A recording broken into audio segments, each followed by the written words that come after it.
സോനയുടെ വീട്ടുകാർ കാണുന്നുണ്ടെങ്കിൽ വീട്ടുകാരോട് എന്താ പറയാനുള്ളേ? അച്ഛനും അമ്മേനോടും പറ്റിപ്പോയി എന്ന് പറയടി. പറ്റിപ്പോയി സ്വീകരിക്കണം പറഞ്ഞോ? അമ്മ എന്തായാലും പറഞ്ഞു. അച്ഛനും അമ്മേനോട് എന്താ പറയാനുള്ളേ? അച്ഛനും അമ്മയോടും അമ്മ ഹോസ്പിറ്റലിലാന്നൊക്കെ പറഞ്ഞു പോയതിനു ശേഷം. അപ്പൊ അമ്മ അത്രയ്ക്കും ഇതാവുമെന്ന് ഞാൻ പ്രതീക്ഷിച്ചില്ല. അമ്മയ്ക്ക് ഭയങ്കര വിഷമായി. അമ്മ ഹോസ്പിറ്റലിലാന്നൊക്കെ പറഞ്ഞു. പിന്നെ ഞങ്ങള് അമ്മേനെ ഒന്ന് വിളിക്കണമെന്നുണ്ട്, സംസാരിക്കാൻ താല്പര്യമില്ല അമ്മയ്ക്ക്. നീ വിളിച്ചു നോക്കിയോ?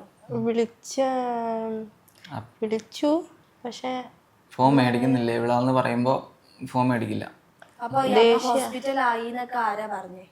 അനിയനെ വിളിച്ചായിരുന്നു. അനിയൻ പറഞ്ഞു ഹോസ്പിറ്റലിലാണെന്നൊക്കെ പറഞ്ഞു.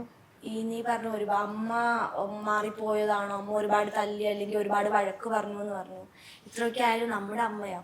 ഈ സമയത്ത് നമ്മൾ കാണിക്കുന്ന ഒരു കാര്യത്തിൽ ദേഷ്യം ഉണ്ടെങ്കിലും കുറച്ച് കഴിയുമ്പം അത് അവർ മറക്കും. പിന്നെ വീണ്ടും പഴയതുപോലെ തന്നെ നമ്മുടെ അടുത്ത് വരും. അതാണ് നമ്മുടെ അമ്മമാരുടെ പ്രത്യേകത. അപ്പോൾ ആ ഒരു കാര്യം നോക്കിയിട്ട് ഇങ്ങനെ ചെയ്യേണ്ട ആവശ്യം ഉണ്ടായിരുന്നില്ല. അമ്മേനോടൊന്ന് കാര്യമായിട്ട് സംസാരിച്ചില്ല, അല്ലെങ്കിൽ അച്ഛനോട് സംസാരിക്കുന്നതിനും കാര്യമായിട്ട് അമ്മേനോടൊന്ന് സംസാരിച്ചിരുന്നെങ്കിൽ അമ്മ അത് കേട്ടിരുന്നേനെ. ഒരു സമയത്ത് എന്തായാലും ദേഷ്യം വരും. അതിപ്പോൾ ഏത് അമ്മയ്ക്കായാലും വരും, എന്ത് തെറ്റ് ചെയ്താലും വരും.